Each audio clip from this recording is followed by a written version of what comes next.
Hola amigos, ¿cómo están todos? Un placer estar de nuevo con ustedes. Soy Mónica Gutiérrez Fiallo y hoy en Entre Puntos trataremos el tema de cómo afectan los procesos electorales el desenvolvimiento económico de un país y en particular, por supuesto, cómo afectan la economía dominicana. Señores, cuando contactamos a los invitados de hoy para este tema, no teníamos idea de que las elecciones municipales iban a ser canceladas por problemas con el sistema automatizado. Pensábamos, como todos los ciudadanos, que todo marcharía bien y hoy tendríamos definidas las autoridades municipales. Aún así, nos pareció importante que economistas expertos nos explicaran cómo inciden las elecciones en nuestra economía y cómo incide también la economía en los resultados de nuestras elecciones. Por ejemplo, los desembolsos que tienen que hacer el gobierno para financiar las campañas electorales y todo lo que se mueve alrededor. Sabemos que lo gastado hasta ahora en la preparación de estas 3 elecciones, nos referimos por supuesto a las primarias, las municipales que todavía no se han celebrado y las presidenciales y congresuales, han sido casi 15,000 millones de pesos. Suma que me imagino que ahora será aumentada con los nuevos gastos para la repetición de las recién pasadas elecciones. Esto es mucho dinero. Definitivamente los procesos electorales afectan el desenvolvimiento económico de cualquier país. Algunos dicen que la democracia tiene un precio y eso es cierto. En la vida todo se paga, amigos, con esfuerzo y con dinero. Pero al mismo tiempo tenemos que entender cuáles son los efectos de este gasto, cómo ponerles un límite y cómo se traduce principalmente en el bienestar de la población. ¿Se traduce? ¿Usted cree que se traduce? Principalmente cuando los países tienen debilidades institucionales, los procesos electorales afectan el desenvolvimiento económico de un país. Y aunque hemos avanzado, yo diría que significativamente en esta parte, en la institucionalidad, pero aún nos falta mucho, ¿verdad? La República Dominicana es el país de mayor crecimiento económico sostenido en la última década en la región. Ha mostrado capacidad de desarrollo y crecimiento. Hablaremos en este programa sobre el comportamiento de la economía ante una deuda creciente y cómo se suman los gastos electorales. Por ejemplo, cuáles son los mayores retos y oportunidades de la economía dominicana y qué tanta incertidumbre causan en nuestro país las elecciones si no hay realmente cambios radicales entre los que se van a elegir. No estamos hablando de gobiernos de izquierda, de derecha, que muchas veces causan, inestabilidad. Ahora nos vamos a ir a la pausa para recibir a nuestros invitados, que serán los economistas Antonio Siriaco, vicedecano de la Facultad de Economía de la UAS, y Eiromi Castro, ex coordinador general de Participación Ciudadana.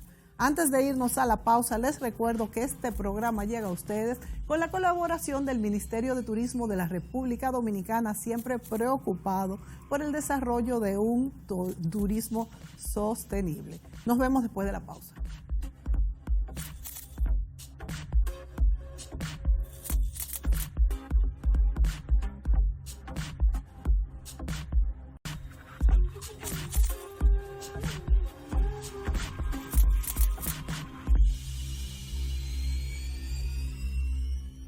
Amigos, en esta ocasión nos acompañan los economistas Eiromi Castro y Antonio Siriaco, 2 economistas que participan en la vida nacional, no solamente sus experticios como economistas, sino su participación y su entrega, tanto en la UAS como en Participación Ciudadana y en todo lo que es la vida nacional. Gracias por esa parte.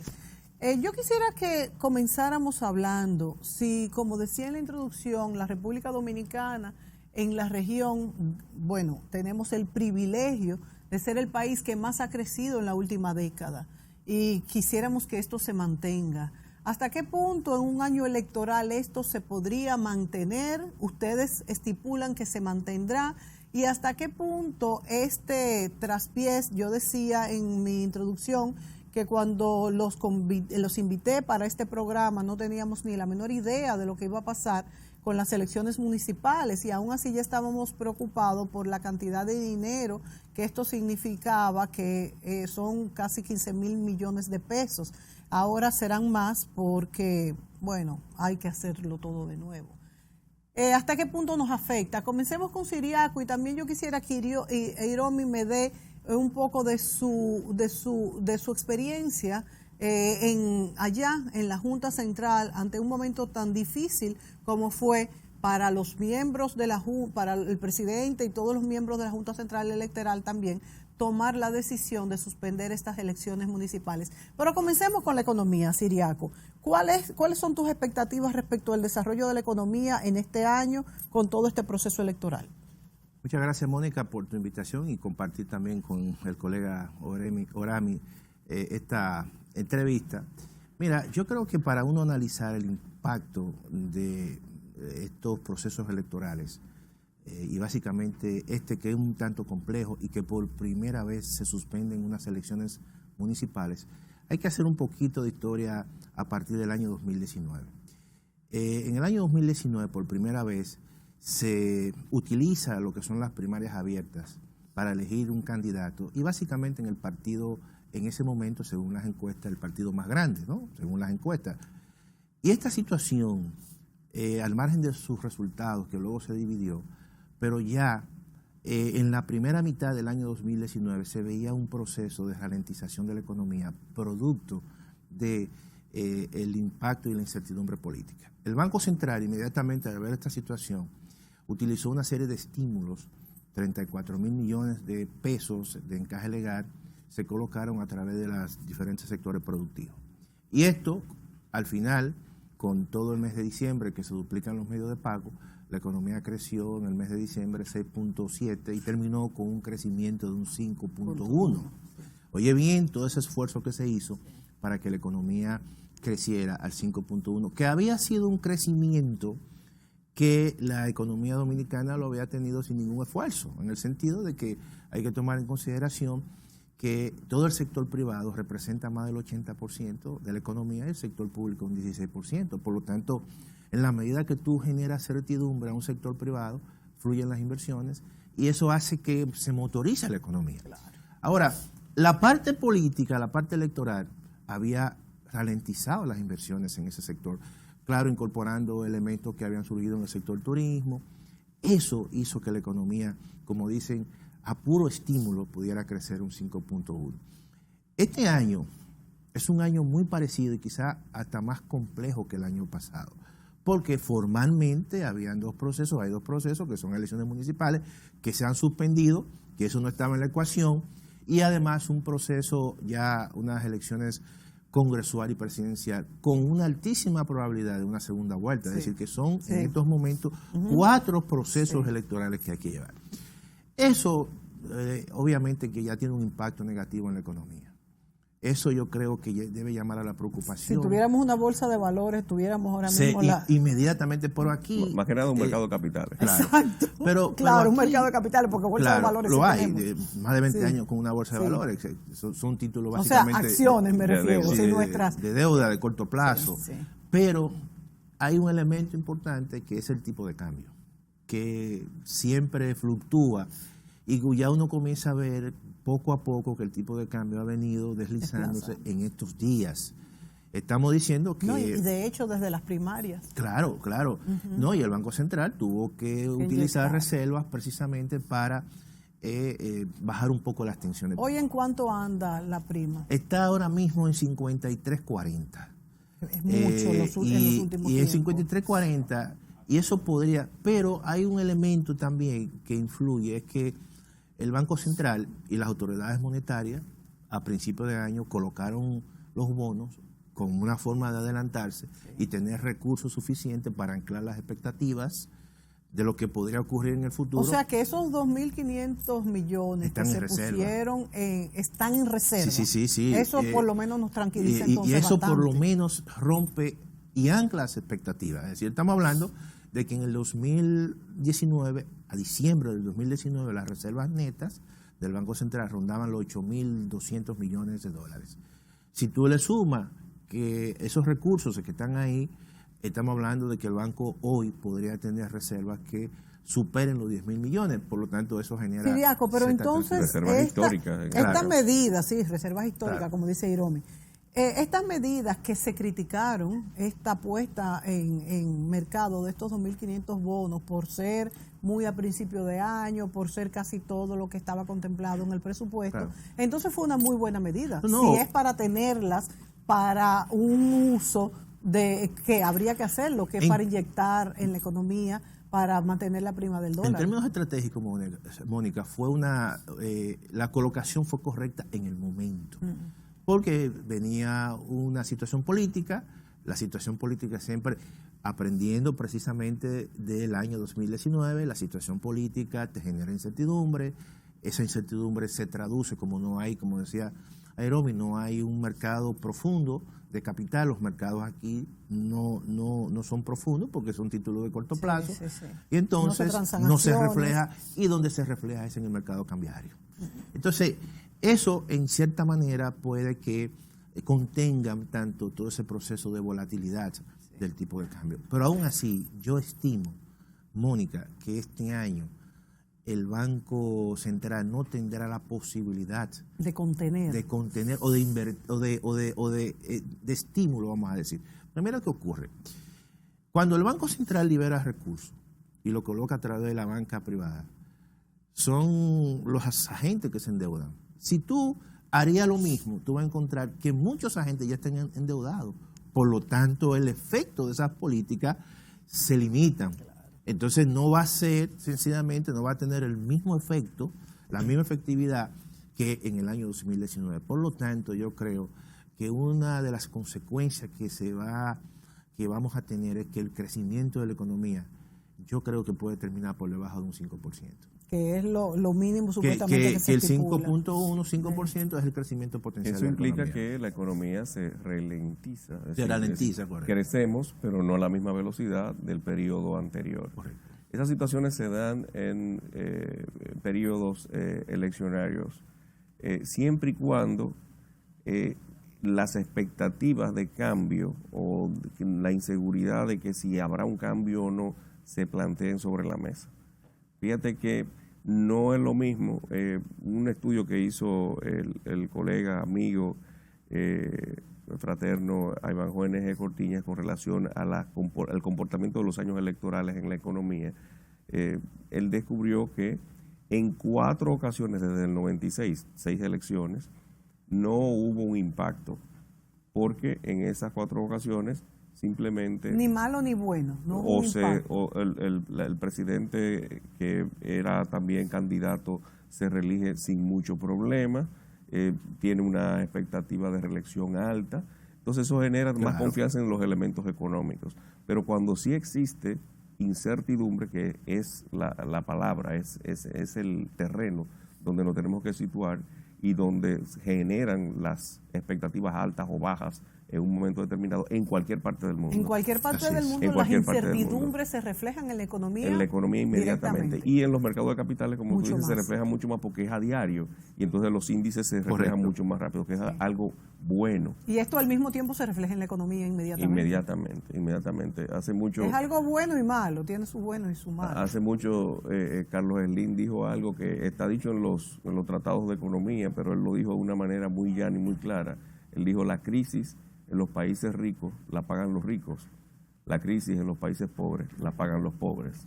Y eso tiene que ver mucho con las inversiones en capitales, en la rapidez, en la movilidad del capital en los países ricos y en los países y también a los programas sociales en los países ricos, ya que tienen más reservas, ¿verdad? Claro. Los países pobres no, entonces todo cae sobre los pobres. Fíjate como dice el profesor Siriaco, que inmediatamente se refleja en el tipo de cambio. Y al reflejarse en el tipo de cambio, esto es un impuesto para los un más impuesto pobres. inmediatamente inflacionario, Así es. porque nosotros importamos todo y lo que no importamos entonces viene como materia prima importada Claro, para todo se como cotiza en valor dólares. agregado. Entonces eso se refleja inmediatamente en los precios y aquellos que se mantienen ganando lo mismo entonces sufren porque se deteriora su O salario sea, los real. asalariados que no tienen cómo alargar su salario, que somos los más. Así es. Sí, O sea, claro. entonces, algo que se deriva de esto que dices, Hiromi Castro, las clases medias en nuestros países son las más afectadas porque al fin y al cabo los más pobres van a seguir teniendo estos subsidios del Estado, a menos que no haya una debacle muy grande. Correcto. Y los más ricos, pues esos no tienen problema porque esos además tienen sus capitales fuera. Entonces, esas clases medias están presionadas ante un cambio electoral o aunque no fuese cambio, donde se dice, lo primero que se dicen ustedes, los economistas, claro, es que lo primero que hay que hacer cuando se estabilice la política es una reforma fiscal y que las deudas que han crecido más en este año 2019, han crecido más como deuda y han crecido más como economía. O sea, las deudas crecieron más rápidamente que el Producto Interno Bruto, que es la economía nuestra. Crecieron más. Entonces, si crecieron más las deudas, ¿qué quiere decir esto? Que hay que pagarlas. Cuando usted coge prestado en su casa, tiene que pagarlo, ¿verdad? Pero usted se organiza, usted como ama de casa, como jefe de familia, el que sea, usted dice, bueno, yo gano tanto, cojo tanto, pago tanto. Pero aquí en el país, no, porque usted no tiene nada que ver con eso que están haciendo por ahí arriba.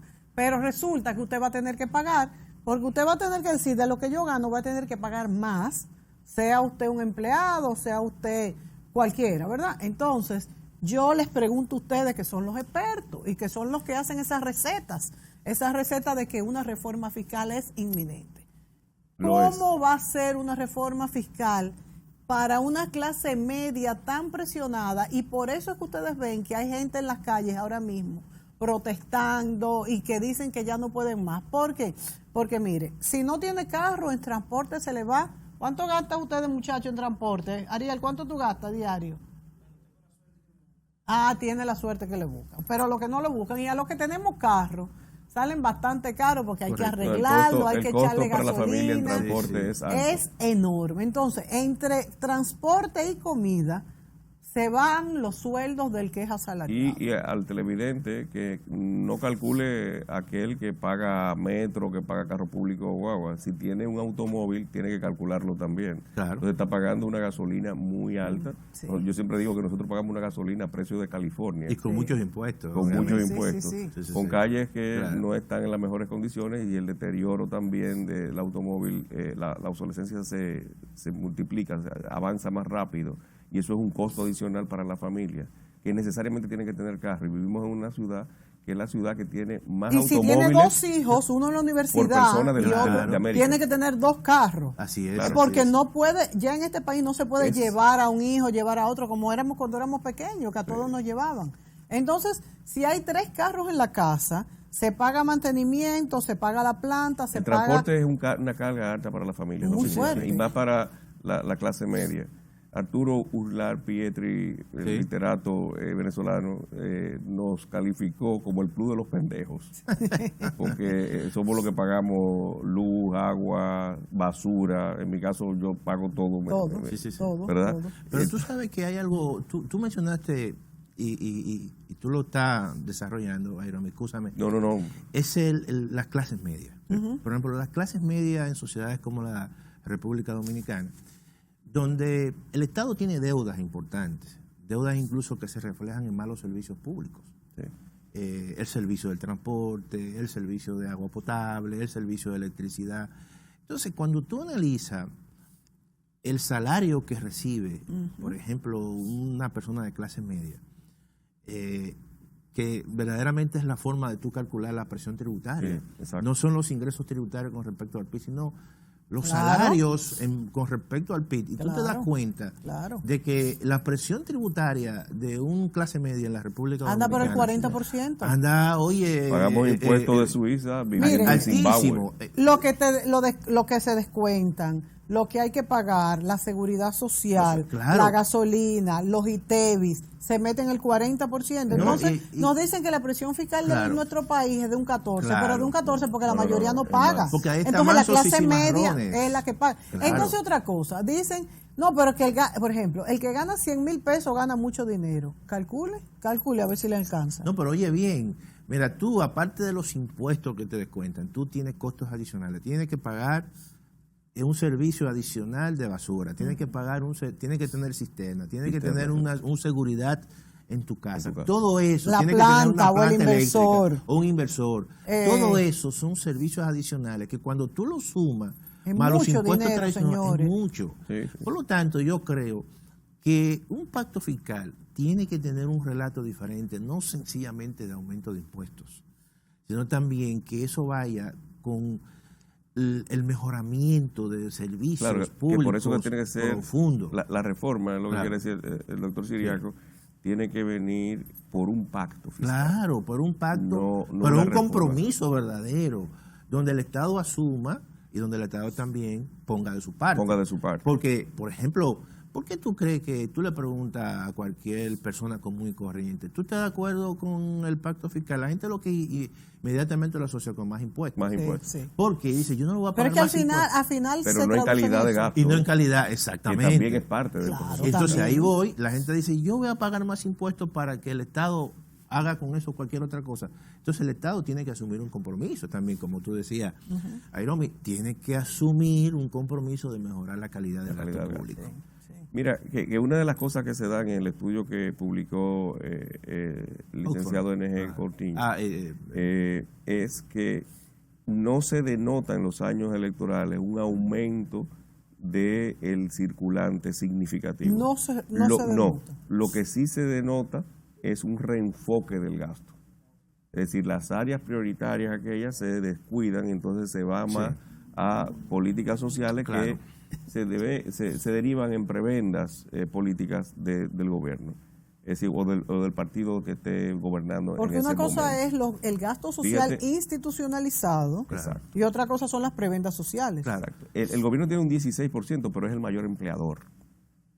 Eso es es decir, en términos, si lo dividimos, ¿verdad? En términos particulares, se generan más empleos, claro, aumenta la presión sobre el déficit fiscal. Algo que debo de decir para este año, profesor, es que las expectativas del déficit fiscal fueron aumentadas en el presupuesto a un 2.5, un 2 punto algo. Sí, sí, Antes se 2.5. mantenía entre 1.5 y 1.8 y nunca se respetó. Claro. Siempre pasaba. Pasado. No sabemos, ojalá que sea sincerizando definitivamente lo que es las expectativas del déficit. El gasto real del Exacto. gobierno. Y no buscando un nicho adicional para entonces ejercer un Colarse. presupuesto mucho más desbordado, es decir, que desborde lo que es la planificación en el ciclo presupuestario, en la ejecución del ciclo presupuestario. Esto es algo que nos llama la atención, nos ha llamado la atención y lo hemos expuesto en otros programas y públicamente.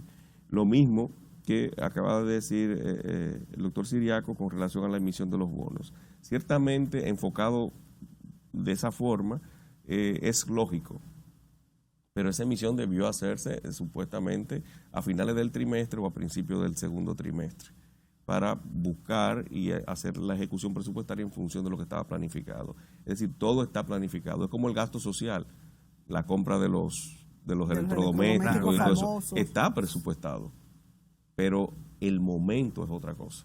Es decir, hay que ver por qué el momento. Es decir, hay que ver por qué esa situación se está dando, si es para generar prebendas, para generar adeptos a través de la dádiva, en un país donde hay muchas carencias.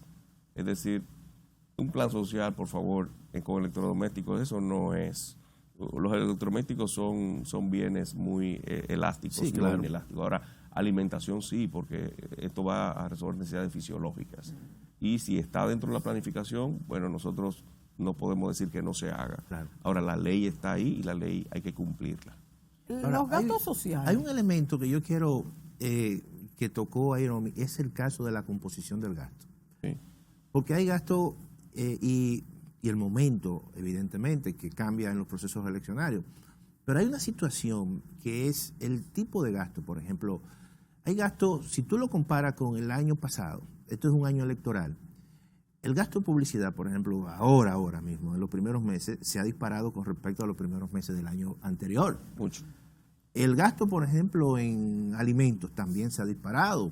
O el gasto en electrodomésticos, como tú has dicho, también se ha disparado. Por lo tanto, ya eso configura una característica de un año electoral donde hay determinados tipos de gastos que son muy clientelares, que verdaderamente se incrementan con respecto a los años electorales. Entonces eso despierta muchas suspicacias, en el sentido de que evidentemente tú estás utilizando eso para un elemento ya dentro de un contexto de carácter electoral. Por eso me pregunto yo, y eso es una inquietud que la he tenido durante años, incluso creo que la he conversado contigo, Ciriaco.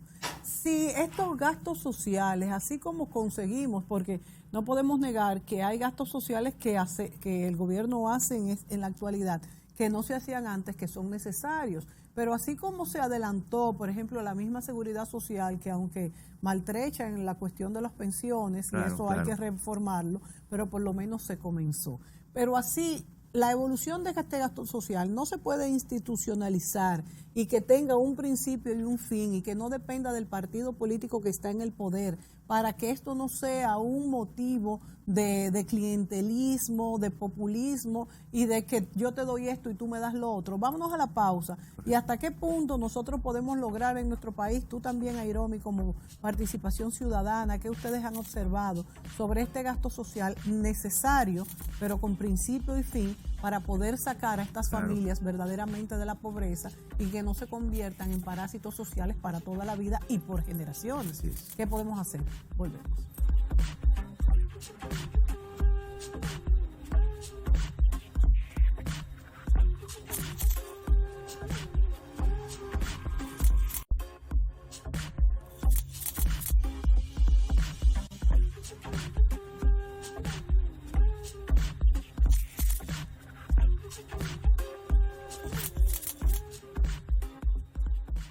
Los economistas Antonio Ciriaco y Airomi Castro nos acompañan en esta entrega. Le preguntaba al profesor Ciriaco y a Airomi también, incluso desde su visión de participación ciudadana, ¿los programas sociales tienen la doble visión de convertirse incluso en negativos si no se utilizan bien? ¿Y hasta qué punto algo tan positivo pudiéramos cuidarlo? Mira, yo pienso que los programas sociales deben tener un horizonte temporal bastante definido. Porque si bien es cierto que en la República Dominicana las transferencias que se han hecho a los sectores más vulnerables han contribuido a una reducción en la pobreza, eso hay que decirlo. Claro. No solamente el incremento de los ingresos laborales, sino también esa contribución social. Pero llega un momento en el cual, cuando tú vas sacando demasiada gente de la pobreza, tú tienes entonces que ya ir, como diciendo, controlando y supervisando esas transferencias. Mira, se da el caso de que las distorsiones se reflejan, y eso me llamó tanto la atención, de que se crea un mercado, por ejemplo, con esos instrumentos. ¿Qué ocurre? Que muchas familias necesitan otro tipo de, no sé, enseres, alimentos, y entonces se endeudan con respecto a los recursos que le da el Estado. Wow. Y eso ocurre, incluso en muchos casos juegan hasta en la banca de lotería. Con lo que le dé el Estado. Con lo que le dé el Estado. Wow. Y esa situación, entonces, ¿qué ocurre? Es una distorsión. Claro. Es como tú dices, yo creo que esto hay que, en la medida que la gente va saliendo de la pobreza, en esa medida hay que ser mucho más fuerte en la supervisión, tener mayor control y además ponerle un horizonte temporal, porque la gente no va a ser pobre para toda la vida. No, de hecho, supone que hay estar en la mente de la gente. Claro, entonces. Y eso es lo que inhibe la capacidad innovadora, emprendedora de muchas familias. Por eso yo soy partidario que eso hay que ponerle una especie de horizonte temporal a todas las familias, que poco a poco ya van saliendo y van mejorando. Hay que prepararlo para también ir saliendo de la pobreza es un y generar una evolución hacia adelante. Porque puede volver a retroceder, y lo hemos visto. Hemos visto en las economías muchas que se veces retrocede. Es decir, tú le construyes una mejor vivienda y mejora su calidad de vida. Y mejora las condiciones. Ya no tiene ese nivel de pobreza. En el coeficiente Gini mejora sensiblemente.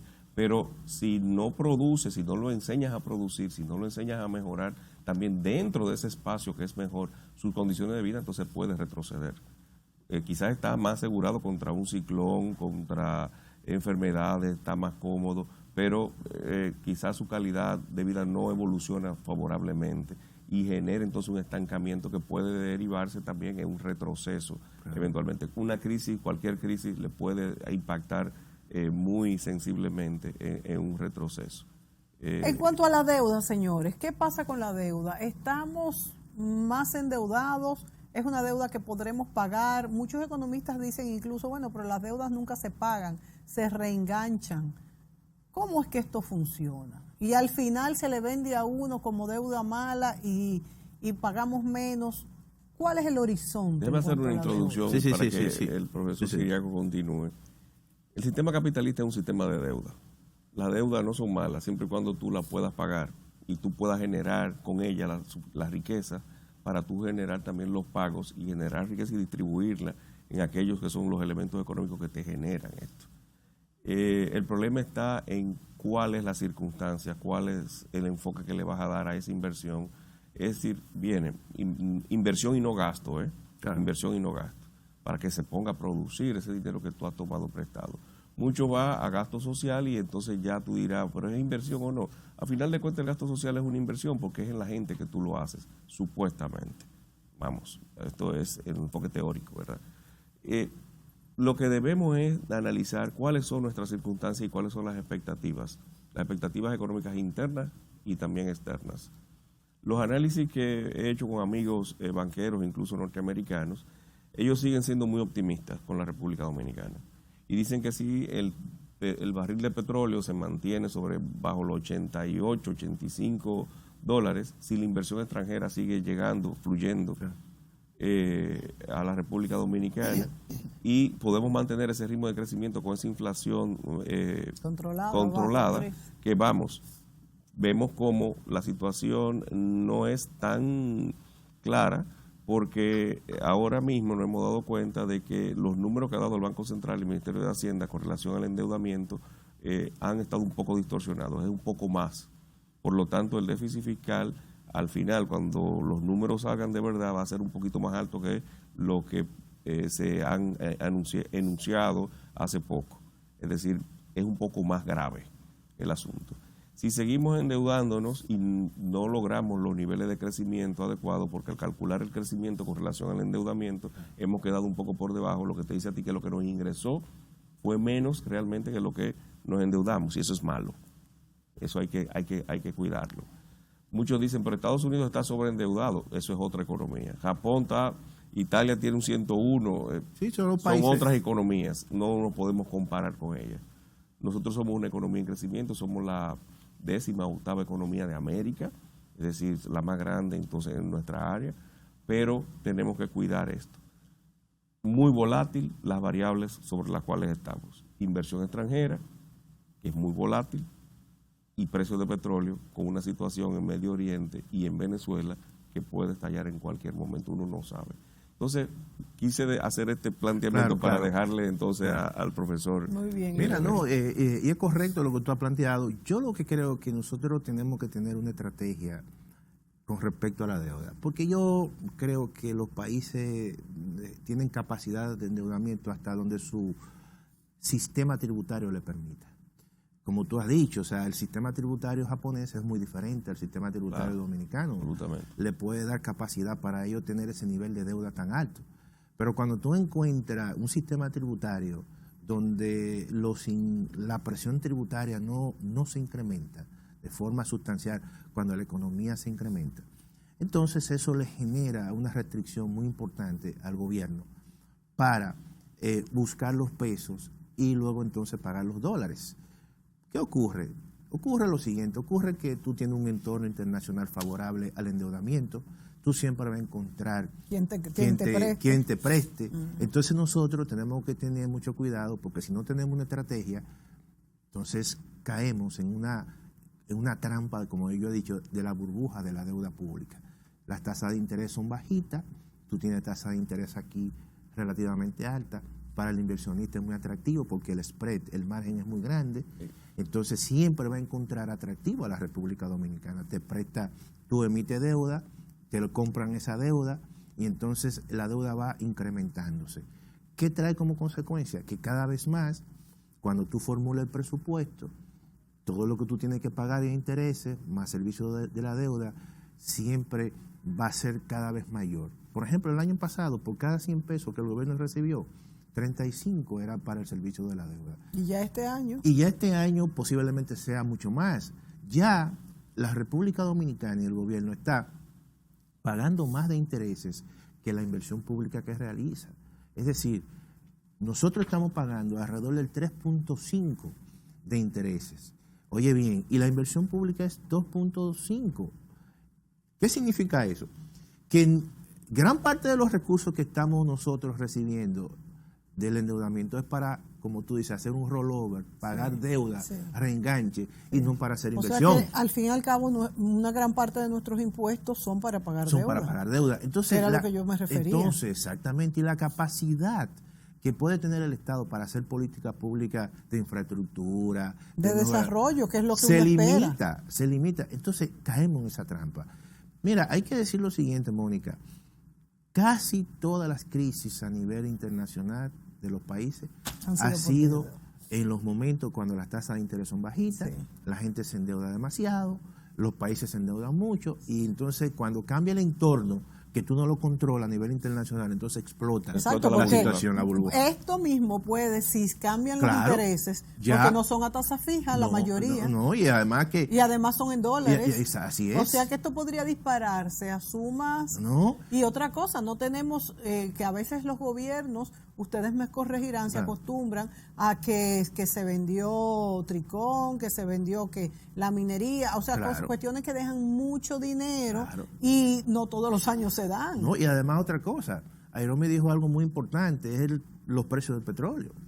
Tú no controlas, son muy volátiles. Es un mercado que cualquier situación que ocurra, ahí inmediatamente a los países que son netamente importadores de petróleo, o lo favorece o lo perjudica. Entonces, en esos casos, yo creo que la República Dominicana tiene que tener una estrategia particular a partir de establecer un techo de endeudamiento, porque tú no puedes sencillamente dejarlo todo sobre la base de la providencia, porque si no, el problema es que no lo controla. Gran parte del presupuesto está sustentado en emisiones de deuda. Eso es un problema. Eso es un problema. O sea, es tomar prestado para el gasto del presupuesto, no para inversión. Para pago y entonces, también. Como son bonos, no se supervisan para lo que son. No, a largo plazo. Son a largo plazo, se pueden reenganchar. O sea que todo el tiempo nuestra deuda va a ser mayor. Mira, el monto del financiamiento del presupuesto, escúchame, de este año es alrededor de más de 4 mil millones de dólares, 246 mil millones de pesos. Para eso incluye bonos, eso incluye también amortizar deudas anteriores. Oye, cada vez más el financiamiento en dólares del presupuesto. Pero ¿cómo va el país a soportar cada vez más? Yo no puedo entender eso. Simplemente si crecemos podemos soportar más. Si crecemos. Fíjate lo que pasó en Europa a raíz de la crisis. Vamos a aprovechar esto para poner un ejemplo. Sí. En Europa, a raíz de la crisis, no tenían la facultad que tenían los Estados Unidos de que es un estado federal, ¿verdad? Y la Reserva Federal puede hacer cosas para todos los estados. Los alemanes inmediatamente dijeron, no, yo no puedo hacer esto porque mi economía es una de las que sustenta a la comunidad, ¿verdad? Había asimetría de políticas. Exactamente, entonces aquellos que han sido irresponsables tienen que pagar, tienen que ganar el cinturón y apretárselo. Entonces lo que buscaron fue la manera de cómo aumentar el Producto Interno Bruto de todos los países rápido. Incluyeron entonces con cálculos econométricos y modelos econométricos, las expectativas de gasto en drogas, contrabando y prostitución. ¿Qué? Eso es parte del PIB, es cierto. Sí, eso es parte del PIB, pero que está soterrado. Ok, pero que se hizo, fue una estrategia. No, la comunidad lo tiene, los países. Y la mayoría, eso se reflejó en 2, en 1, en un tanto por ciento. Y al crecer el PIB, entonces también podía crecer su expectativa de endeudamiento. Por lo tanto, se hacían más atractivos para entonces colocar deuda y hacer una serie de cosas. Eso pasó en Europa. Esa era una forma, ayudaron a salir de la deuda. Mónica, de licuar la deuda. Exacto. Wow. ¿Por qué? Porque tú sencillamente agarras el coeficiente deuda-PIB. Si tú tienes que el PIB es más grande, la base, cuando tú dividas, te va a dar entonces un nivel de endeudamiento mucho menor. Mucho menor y tú puedes seguir pero que eso pase, pero que eso sea una estrategia para... Eso lo incluyó... Oye, eso lo incluyó Eurostat en su metodología de cálculo. Esto, lo que se busca con esto, porque la forma de salir de la crisis era dinamizando la economía. Claro. Y la Y única esa forma es de la dinamizarla forma más rápido era rápida. tomando prestado. Claro. Pero ¿quién le va a prestar a alguien que está quebrado? Es decir, Así. no puede ser. Entonces tú tienes que dar una expectativa de, no, yo estoy mejor. Entonces sí, ok, pues vamos. Todo muy superficial, pero se genera. Los Estados Unidos siguieron creando deuda. Y punto. Es decir, Pero entonces eso confirma en lo que se dice en todo el mundo, que nunca se puede Lo que- sacar la droga y la corrupción de los Bueno, países, eso es de las difícil. economías de los No, países. eso es muy difícil. Muy Tú difícil. sabes que ya, incluso hay estructura montada en ese sentido que forman parte de la dinámica de la economía. Y eso, por ejemplo, ya se ha cuantificado esa parte. O sea, Sí. todo el dinero ilícito que en todo el mundo. Pero y entonces Mire, todos estos esfuerzos Mónica, por recoger déjame terminar una términos. idea con relación a Sí, sí, esto. sí, Cuando sí. te dije eso del PIB, es que para nosotros mantenernos y poder sustentar todo esto, lo que tenemos que aumentar la producción Claro. y mejorarla con la calidad de la producción, que es la productividad, es decir, hacerlo con un menor costo y aumentar lo que en el aparato productivo nuestro, generar más divisas, más riquezas. Es por ahí donde voy. Y Pero- para algo ya Sí, sí, terminar esto, fíjate lo que ha pasado con la marihuana en Estados Unidos. Ya 5 estados, 8 estados la han autorizado para uso recreativo incluso. Entonces tienen problemas porque los grandes bancos se limitan mucho para abrirle cuentas a los locutorios de marihuana, por ejemplo en California. Entonces tienen que tener dinero en bancos regionales o en bancos locales, que es como se divide en Estados Unidos. Los NA son bancos Sí, para sí, todo el claro. estado, después existen bancos estatales, Sí, que bancos son los bancos locales. regionales, o bancos locales, que es un banquito que hay en el pueblo que funciona ahí nomás. ¿Ok? Entonces, ¿qué ha pasado? Canadá liberó la marihuana en el estado completo. Entonces los bancos canadienses se han convertido en el gran receptor Sí, de todo lo ese que dinero. producen los estados incluso norteamericanos, transfiriendo dinero de los bancos locales hacia Claro. los bancos canadienses y operan desde Canadá. Señores, son Entonces, cosas el que ingreso a no los bancos entienden. canadienses ha sido No, altísimo Ajá. con relación a esto. Fíjate qué situación se ha presentado. Y solamente en California anda por los 5.000 millones de dólares ese mercado. Pero tú sabes que, mira, en el caso Con expectativa de dominicano, los 5 millones de lo dólares. que Qué preocupa es que el crecimiento de la deuda es prácticamente el doble del crecimiento de la Sí, economía. sí. Y eso yo creo que en algún momento hay que ponerle, por eso yo siempre insisto, en ponerle un techo a la deuda pública en la República, a su crecimiento. Porque tú no puedes sostener en el tiempo que la deuda esté creciendo más que la economía. Claro. Y entonces, ¿Qué es lo que está y pasando? cada vez más, entonces tú tienes que esa deuda, los intereses pesan cada vez más. Este año nosotros vamos a destinar más de 164.000 millones de pesos solamente en pago de intereses, lo cual limita aún más la capacidad del mismo endeudamiento del y la mismo misma no, producción y de la y de misma todo, producción. de Por lo todo. tanto, eso se revierte. De todo. Porque ¿qué ocurre? Tú dices, bueno, es verdad, la deuda de hecho no es mala, dependiendo, porque cuando tú te endeudas, tú si lo utilizas para hacer una presa, tú borras un pasivo con un activo. Sí. Pero la situación es la siguiente, es que si tú no haces eso, si tú sencillamente dedicas gran parte de ese endeudamiento a otra cosa, nosotros, por ejemplo, Petrocaribe, casi más de 4.000 millones, gran parte de esa deuda se fue para la Corporación Dominicana de Empresas Eléctricas. Y eso formó parte incluso de un gasto corriente. Sí. Entonces, ahí no hubo ningún incremento de la capacidad productiva. Por lo tanto, eso le plantea restricciones futuras. ¿Qué al porcentaje crecimiento de la economía. deuda va para gasto corriente y no va para ningún proyecto de producción? Bueno, Pudiéramos... no, yo creo que eso no se puede así cuantificar en muchos casos, pero lo que sí es que cuando tú te endeudas, por ejemplo, con bono soberano, el bono le permite al Gastar lo que Estado tú quieras. hacer lo que quiera. Y eso es Y peligroso. entonces Nos vamos a eso la es peligroso. pausa. Así es. Volvemos, amigos.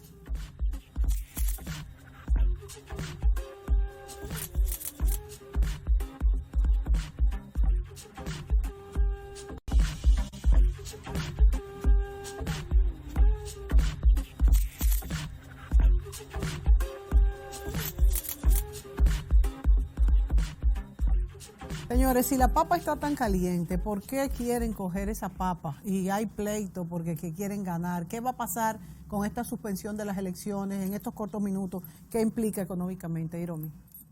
Bueno, aumento del gasto. Fíjate que incluso el presidente ha hablado en esta semana y ha dicho que cuenten con los recursos. Esos recursos no estaban en el presupuesto. Esto implica que a alguien hay que quitarle recursos para entonces ejercerlo. Solamente en esta anduvo por los 3.000 millones, en conjunto anda por los 15.000, como tú has dicho. Entonces ya esto va a aumentar. Con expectativas para una doble, es decir, otra vuelta, entonces va a aumentar mucho más. Eso se va a reflejar en los meses siguientes. Definitivamente el gasto social o algunos gastos van a tener que menguar porque no habrá dinero o se tendrá que tomar más prestado para mantener los mismos niveles de gastos. Wow. Ojalá que, y tenemos confianza en que todo va a pasar para bien, que la democracia se va a fortalecer. Ha sido un trago amargo para todos, no lo esperábamos, nadie esperaba esto, ni de la forma como aconteció. Y estamos haciendo votos y trabajando para que todo acontezca el día 15 de marzo, como manda la ley, con la eficiencia que las personas esperamos, y que la fe vuelva a todos. Que se ha perdido la fe. Mira, yo pienso que todo esto deteriora la imagen del país, disminuye vamos a decir, aumenta el riesgo país, la calificación incluso que se le puede hacer a la deuda pública, cualquier deuda que se tome en el futuro también se deteriora. Es decir, que crea todo un clima que no es favorable para la inversión extranjera, no será favorable para la inversión privada. Muchos proyectos se posponen y entonces eso se traduce en un menor crecimiento. Si la economía crece menos, entonces la generación de empleo también va a ser mucho menor. ¿Tú hicieras alguna inversión en este momento? Yo creo que yo la pospongo. Y además todo esto hace que mucha gente ya comience a transformar sus pesos en dólares. Y eso es una situación para mantener valor, para mantener el poder de compra de su riqueza. Y todo eso es fruto de esta incertidumbre que se genera. Igualmente, ojalá que el tipo de cambio se mantenga, porque eso es una variable también que en los momentos electorales se hace sumamente volátil. Y también el mismo Banco Central tendrá que hacer un esfuerzo aún mayor, que no sé si tiene ya la capacidad para eso, porque el gran problema de todo esto es que la política fiscal, como decía Jerome, todo esto implica mayores recursos para la Junta Central Electoral. Tú tienes un déficit del sector público que muchas veces casi siempre termina por encima de lo programado, y el único margen que le queda al Estado es la política monetaria.